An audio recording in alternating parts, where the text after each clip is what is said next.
What's up, guys? So we are back today for some more tips, tricks, things to help you get ready for the course, for training, things like that, just to set you up for the best possible success in life when it comes to getting ready to conquer that next race.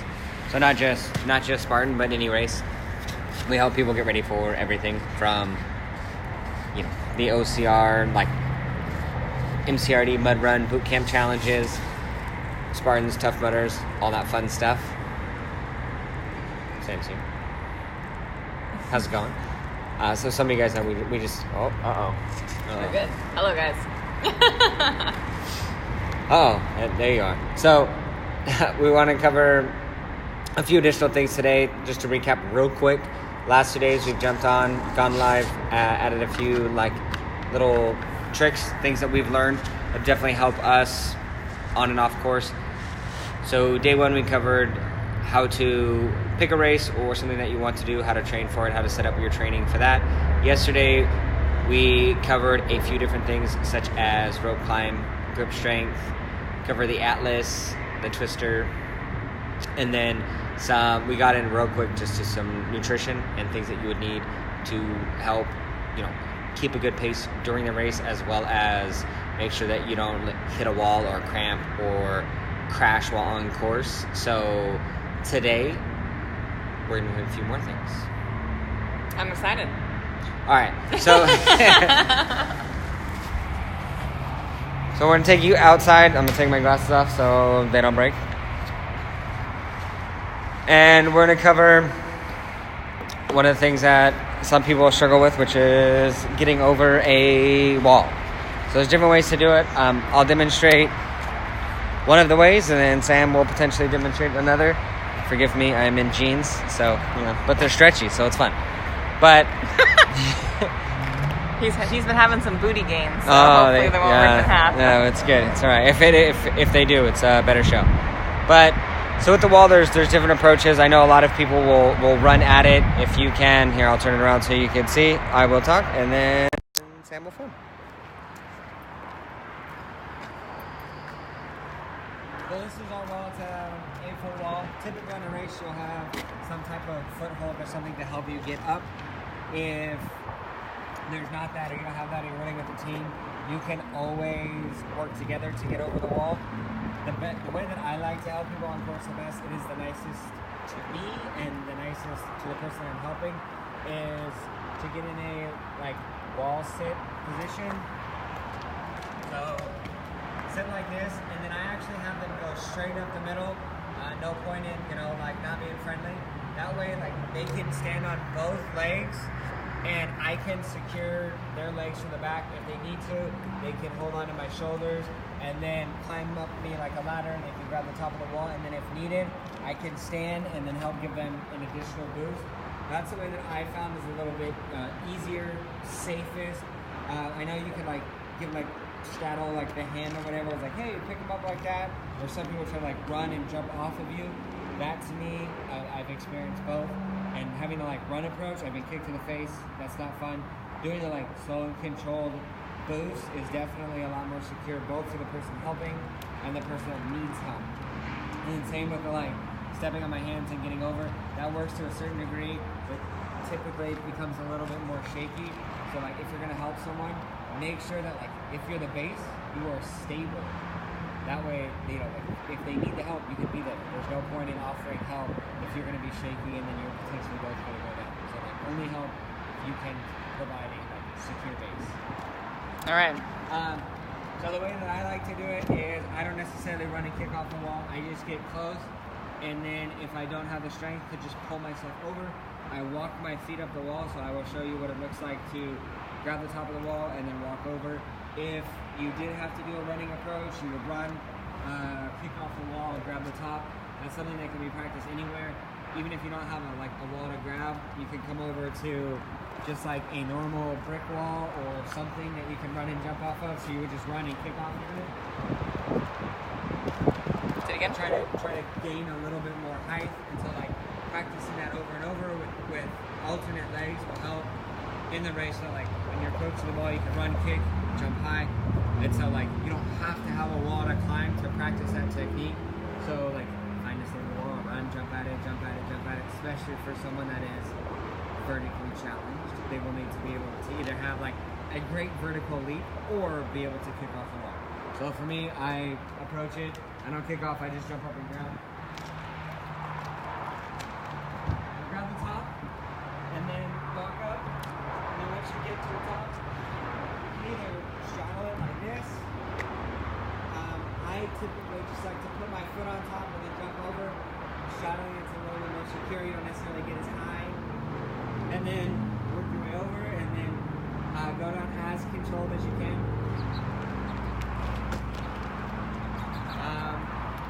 Pretty much it. All right, Sam, are you ready to demonstrate? All right, guys. Look at her back. She looks good.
My feet up the wall, but if it is slippery, sometimes that can be challenging. So try to get that good grip in and then swing and hook your leg. And as Mickey had mentioned yesterday, you do want to try to alternate those legs because otherwise one leg will start to get more fatigued than the other. You get bruised on the inside. It's almost like when you see a fighter in kickboxing or UFC that takes all the kicks in one leg and then like all of a sudden they can't stand. So like eventually you'll get to the point where like one leg hurts too much and you won't be able to stand or move or run. So like alternating will help if you're throwing your leg over in an abusive manner. All right, what's next? We'll take it back inside. We'll go over, this is something that we typically don't cover on like things like this. But I do think it is important. It's something that we work with a lot of our in-person members on. We'll go over some of the techniques for what they call the plate drag. And so in the gym, we use a sled and ropes to simulate or to like practice for this. So today we're not going to load it up with a buttload of weight. This is for demonstration purposes only. And so any gym that you go to, you train at, that has a sled, they have an extra rope, you can purchase or use. Grip slings are great for this. Anything that you can attach to the sled to be able to pull it towards you will definitely help. And then you'll be able to get a feel for what it would be like when you're on the race, having a nice good seated position and then pulling or rowing back, and then how it's going to feel to transition one arm to the next, or if you want to seat and then pull back together. Looks like Sam's ready to demonstrate. She's my little Vanna White. Here we go. So like I said, we just have a sled. We don't have any weight on it, with a climbing rope or just a rope attached to it. And then she's seated back. And so she will demonstrate proper technique on pulling it back and then some different variations on how to bring it to her. On the race, it's a little bit different because most of the time the ground is uneven. So having a good secure base or knowing different ways to pull it is definitely going to help. Because like hand over hand is great. when it's like nice and smooth, there's no divots, or it's not super heavy. But every once in a while, you'll get a divot where you have to give it a little bit of extra pull. And so, like, knowing how to have a good secure base, pulling back with both arms is definitely going to help. So at the race, the ropes are attached to a stake. I highly recommend planting your foot against that stake because it allows you to leverage your body to pull it back further. So really, like, have a seat. Pretend there's a stake right here that my foot is wedged against. What you can do to, if you're wanting to preserve your strength, obviously, on the race, which is what you want to do, then you're going to want to use your whole body to pull it back. So my foot's against the stake. I'm going to lean forward as far as I can to grab the rope, and then I'm going to pull back. And then I'm going to try and grab as far as I can, lean, and pull back. For training purposes, if you want to gain a back strength and grip strength, what you would want to do is you could row it one arm at a time. And so obviously there would be more weight on here. And so for practice purposes, to actually build up a back strength, you can row one arm at a time. Making sure you're pulling with those back muscles, keeping that core nice and tight. And then of course, the funnest part when you do this is you have to push it back. But on the race, you would be dragging it back. Sometimes here during our classes, we attach a grip sling, and then we're able to practice pulling it back. So make sure that when you are pulling it back, that you keep your core tight, and your back is nice. The core being tight keeps your back nice and protected, so nice and flat. So don't be like arching or pulling. You're going to set yourself up for disaster and hurting your back. So super, super important that when you're pulling with your legs, arms are just holding. So for instance, pretend when my core is nice and tight, my back is nice and flat, and I'm not injuring anything. So those are just a couple of the techniques, but really using your whole body to leverage the sled is going to make it a lot quicker for you to pull it. And so the same thing goes for The hoist, it's a very similar pull. The only difference is it's hung rather than on the floor. So this is our hoist. It's on tight up. But it's a very similar motion to that, or pulling the same way. So you would want to make sure that you, if you are struggling to preserve energy, nice like high grab. They do have stuff at the race. They'll have a partition or We have an expert, Mark Montano, observing right now. and so like if you're at the race, you need the extra boost. You can put your foot on the barrier. I believe if you're running a late, the only like qualification you can, one foot has to be on the ground. So if you need one foot on it, you can, but you have to have one on the ground as high as you can. You can use your body weight to bring it down, and then if you're feeling strong, you can just row it. One arm at a time. If you need, you can reach out, pull back, walk your hands up. Same thing, use your body weight to go back.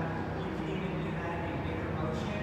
I know some people will go from all the way standing to the ground and then do it again. So start up and then you will bring it down. If you're going to do it this way, you can stand on the ropes to secure it. Walk your way up, do it again. And that way you're using more of your body weight technique rather than just like blowing through all of your strength because you'll probably need it later. They typically like to put this one next to something else that requires a lot of upper body or grip strength, so the more you can preserve your energy, the better it's going to be. And then always make sure you come down slow. If you slap the sack, you will be doing burpees because no one likes their sack slapped. Oh my god. So be gentle with it. Otherwise, don't beat the bags up. Yeah, because otherwise you'll be doing burpees after you just did all that work. So you want to for that one? No, you said it all. You covered it. My little expert. Another one, if you want to go back outside, we can cover would be the Olympus. They made some additions to it this season, so there's big balls or grips on the end of the chain. We got a lot of sack and big ball talking around here. Sack inside, balls outside. Yep. So it depends on like what it is. And some people like it. It helps. Like obviously, if you're using the chains, they can be a little rough on the hands. Same with some of the other like holds, can be a little bit difficult on the hands. But the balls, like potentially, if it's raining or they're super muddy or slippery, they may not be able to get like a really good grip. They could potentially get you to like not have your hand slide all the way down, but once again, they're tough on your grip. The biggest thing with this one is going to be keeping your center of gravity or your center of mass like back. So like you don't have to necessarily have your arms all the way straight, but like having them somewhat extended is going to keep your center of gravity pushed into your feet. The closer your chest is to the wall or the obstacle, the harder it's going to be in your chest to fight to hold on. You're going to use a lot of upper body strength because your feet are going to feel like they're slipping. And so if you can keep your upper body away from the obstacles, so like if you are going to use the balls, do this, keep your body away, then your feet, it's easy. You're like, if you do this, then you like really have to hold on because your feet are going to slide out. So like if your arms are straight, it makes it really easy to just like keep all of your weight down here. Then you're not really having you're not really having to like fight for it. So like the more weight you put into your feet, the easier it is to hang on to the obstacle. If you do this, then it's going to be like holding it in engaged pull-up or like something where you have to use a lot of upper body strength. So do your best to distribute your weight properly, and then it becomes more of a technique and skill than just like brute strength. And then this one, there's other fun ways that you can work together, just like we talked about on the wall. You can spot one another. And so like if you were going to do that, someone would be on the obstacle. Like there's all kinds of ways to do it. If you want to get handsy, you can. But that doesn't necessarily, once again, like we talked about the wall, it doesn't provide a very secure base. The way that we found is really easy and efficient on both parties is if someone's on the wall, just kind of back up to them. And you provide a little bit of a buffer or a seat. That way, like, if they do go down, like, you can actually catch them. Because realistically, like this, like, you probably can't catch your friends in your hands. But, like, if you're doing this, you can bear their weight on you know, like, your low back and be able to help them. And then you also don't have to stabilize the whole way. You're just there as, like, just in case. So it's a safety net. So you can spot them the whole way, give them the satisfaction of being able to complete the obstacle, but also give them the security if and when they need it. That's awesome. Anything else? No. All right. Hopefully this helps. Next one, we're gonna turn it around. Sammy's gonna demonstrate. Oh God, this is I'm not gonna lie, it's like a 50-50 for me on this one. It definitely comes down to obviously technique, which is huge, and then mindset. So we will talk about the spear throw. Oh, I was gonna say burpees, but spear throw works. I was just kidding. I was gonna say. She knew. All right. So we're gonna switch it around.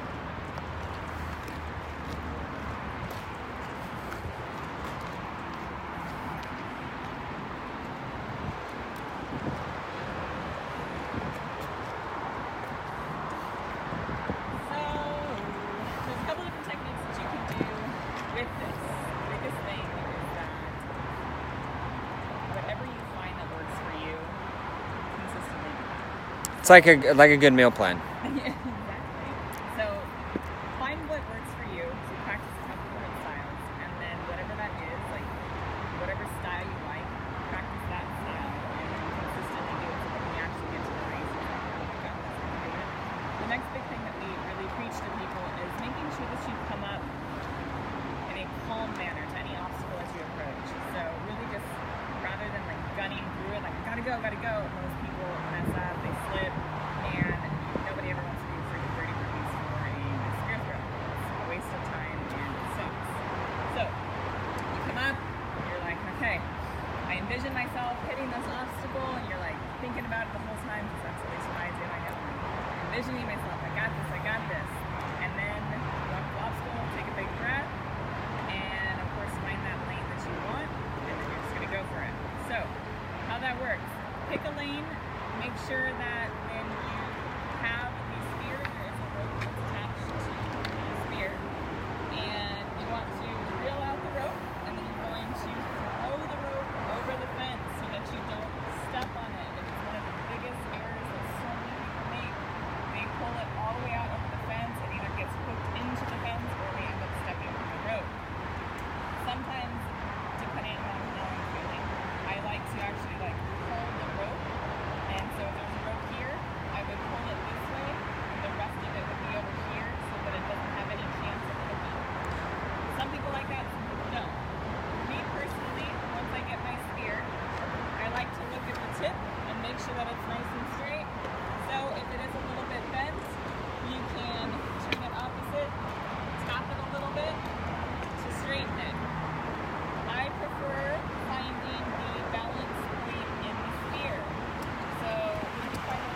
So, I'm right-handed, so I'm going to shoot with my right hand. For us women, we have not as strong in our upper body, and so we have to do a little bit more of a, like, into it.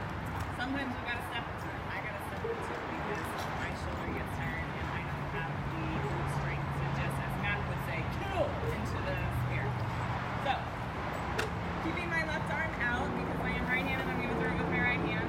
This left hand pointed at the target is going to, kind of like with bowling, your thumb faces forward in the direction that you want it to go. So my arm is going to point where I want it to shoot. Plus, it'll prevent me from wanting to cross over my body with the spear. So I usually prefer a left arm out, left leg out.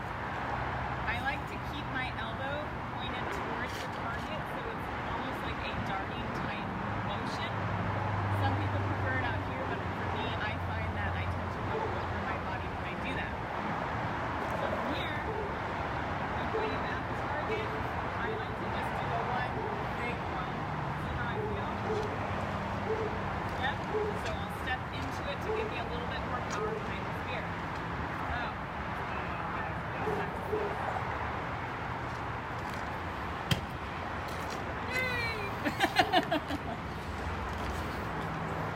But figure out what works for you. Some people do like it where they angle it up a little bit to get more of a trajectory. You just have to be careful because if you angle it up too much, it's going to drop too soon. So, try it. Unless you do the Cody, the complete underhand. I don't know how he does. That man's like, he does like this. I don't know how he does it. Let's try. We'll angle it up a little bit. Like I said, I don't know how to do this. Oh, it was there though. We just haven't. Sorry. But yeah, so figure out what works for you and stick to it and practice it. We're located in National City, about 5 minutes south of downtown San Diego. We have a place to practice. Obviously, not everybody has like a spear throw in their backyard.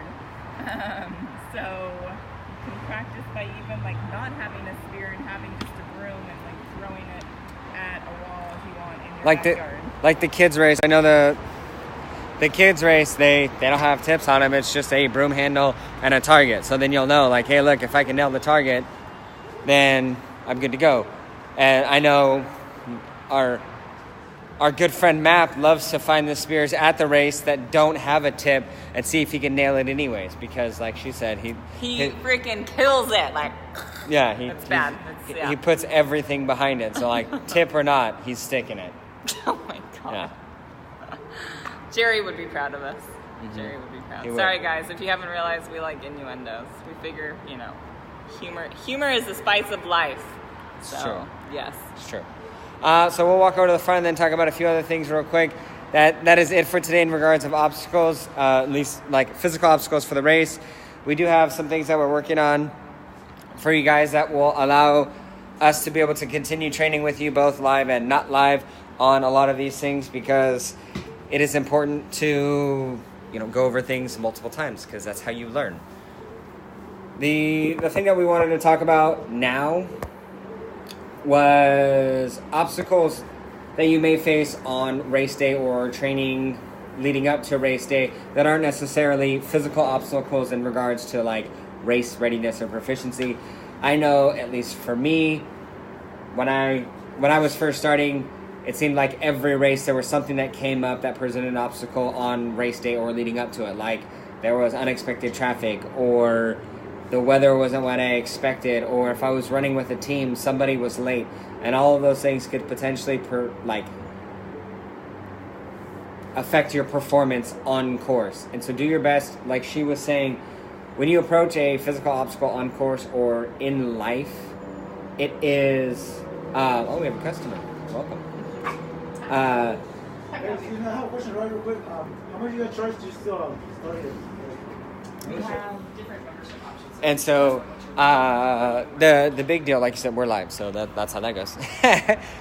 But would be to be calm, controlled, and handle it for what it is. Like, hey, look, like you're there to compete on the race. Don't let anything leading up to that affect your performance day of. So know that, like, you've trained for this. This is something that you're prepared for. You're going to come. You're ready. One of the things that Joe DeCina is big on in regards to the race or Spartan, like, as most of you know, this is one of the few, if not only, that has a penalty if you cannot complete an obstacle. And his logic behind that isn't necessarily just like a punish. It's that in life, we face obstacles. And that we cannot, even if you can't overcome that thing immediately, like if that thing challenges you so much that you can't complete it, it doesn't mean that you can't advance in life. It just means that there is something else that you can do before you advance. And so, like, take that into heart when you're going to the race. So, like, things may not go as smooth as possible, or in your training, things might not go as smooth as possible. But that is what you're training for. Is that like, hey, look, like, things don't always happen as intended. But that doesn't mean that I can't advance. That just means that I potentially get to or have to advance in a different way. So, like, keep that in mind because it's huge. So many people will have something unexpected happen, and it throws them completely off course, and they're not too sure, like, hey, look, how do I move forward? What do I do? So that's just something that, like, we personally like to work with all of our people on. It's a little bit of a mindset thing that, like, look, both on and off course, you want to be calm, controlled. Don't let anything unexpected, like, alter your results or your ability to move forward. And so, like, because Sam's up front, we'll cover a few other things with the rig. I'm going to see if I can set this up to show you a few things. So this is our multi-rig. We have it hung in the back. It is challenging for most people. It's 2 rings, 2 ropes, 1 ball, 2 ropes, 2 rings. So for most people, the ropes and the ball can be very challenging. One of the things I want to point out here is that, like, you will see this on races at different venues, different things, whatever. For us, we have it set up like this on purpose. So you'll see one rope is just a straight rope. It has a single knot. The second one has 2 knots. We put that there, or I have it there for a reason, and it is because it allows you potentially to reposition when you are advancing. And so, like, they have them on races to provide different opportunities for you to grab or grip. So, like, on this one, if you would be going from the beginning, you would transition, you could go hand to hand or both from one ring to the next. Once you got to this rope, there's a good chance that you will be getting low in your swing.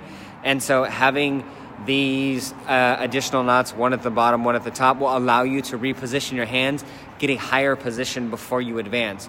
Far too often you see people grab the bottom one and they will put both hands next to the bottom knot, and they won't necessarily utilize the top one. The top one is there for a reason. Like I said, it will allow you to reposition your grip and advance without, like, declining. So, like, let me see. I have a magnet. Let me see if I can position this in a way where you can see me use it. No, maybe not. We'll see, guys. Sorry if it's, like, spinning everywhere for you. Nope, doesn't look like it's gonna work. Sorry, just trying to do this on my own. Wait, I can grab something to set you on.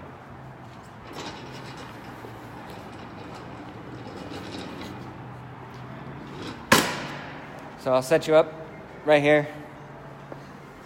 That way you can see, like, me attempt this. So you'll see I'll start low, I'll grab the bottom knot and then transition to the top knot to advance. I'm not gonna do the whole rig, just the section that is like on camera.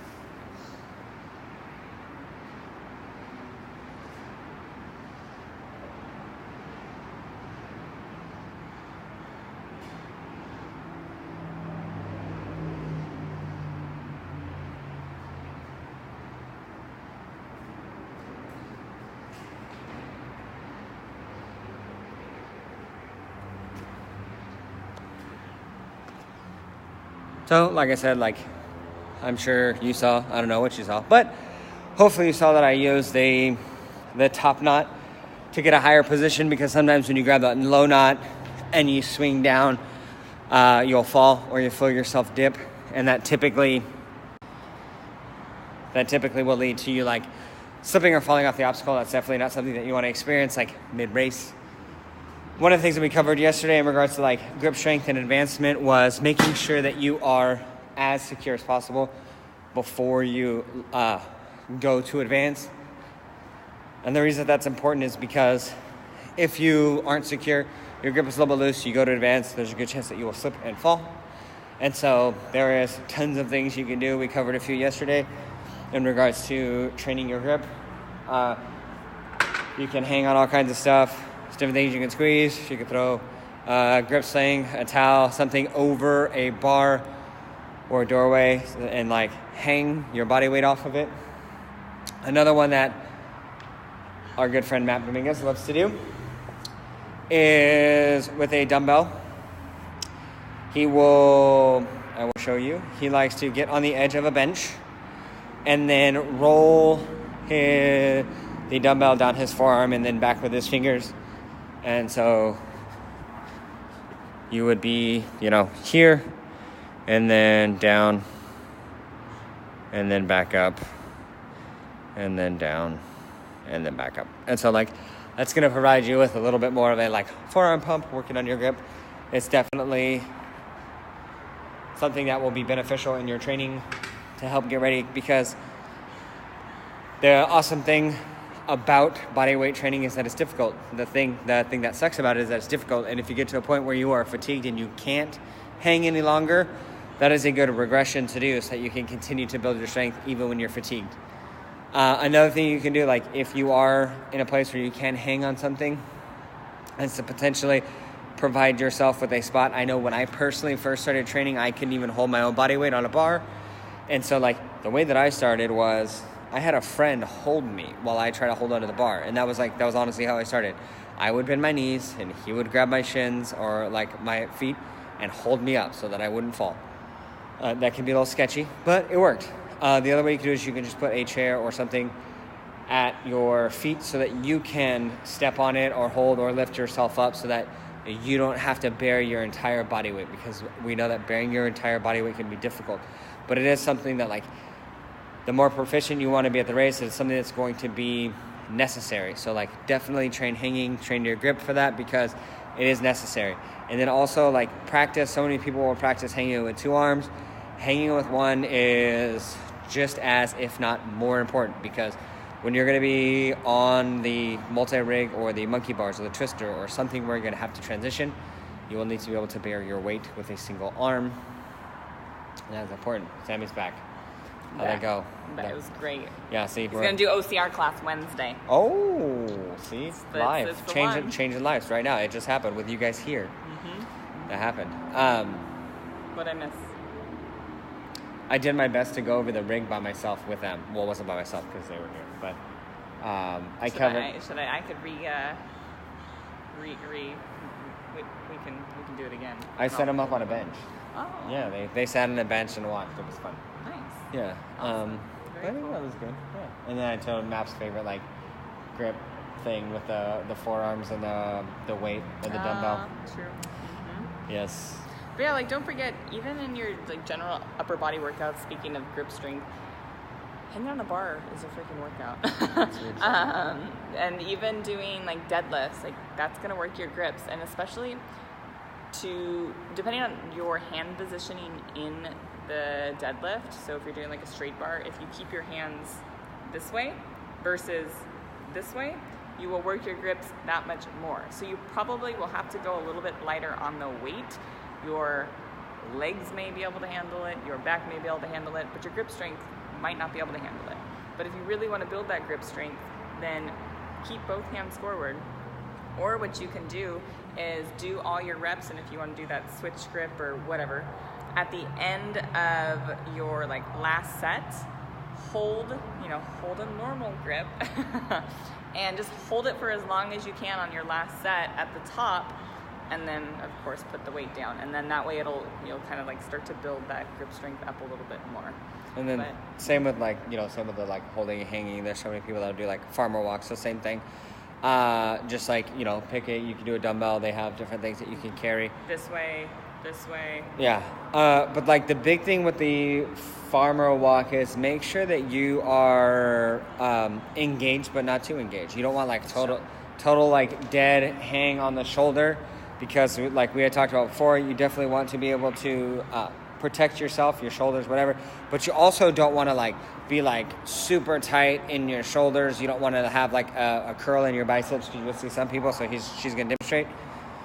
So you don't want to be hunched forward. You want to stand up nice and tall. I like to tell people to roll their shoulder blades back, or their shoulders back, and their shoulder blades go down. Your core is nice and tight and staying up nice and tall. So it's nice and open. So you don't want to be hunched up like this. You're going to hurt yourself. So pull your shoulders back so that you're opening up your chest, keeping your core nice and tight. And you can see with this one I'm doing a C grip.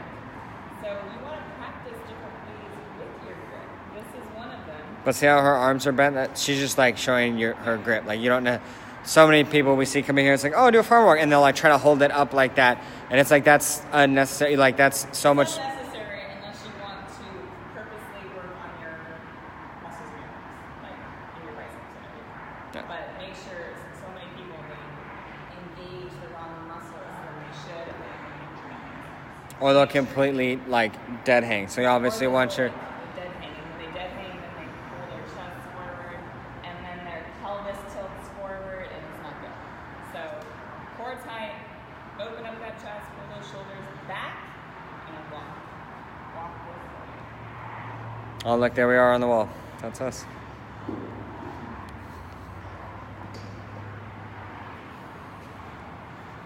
All right, guys. So that is it for today. Like I said, we just wanted to jump on, share a few more tips with you guys. Please, if you have anything that you want from us that would, help to increase your proficiency on course, let us know.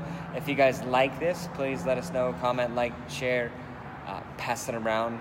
We want to do our best to help as many people get ready for races as possible. We'll be doing this, periodically. Definitely once again later this week. So.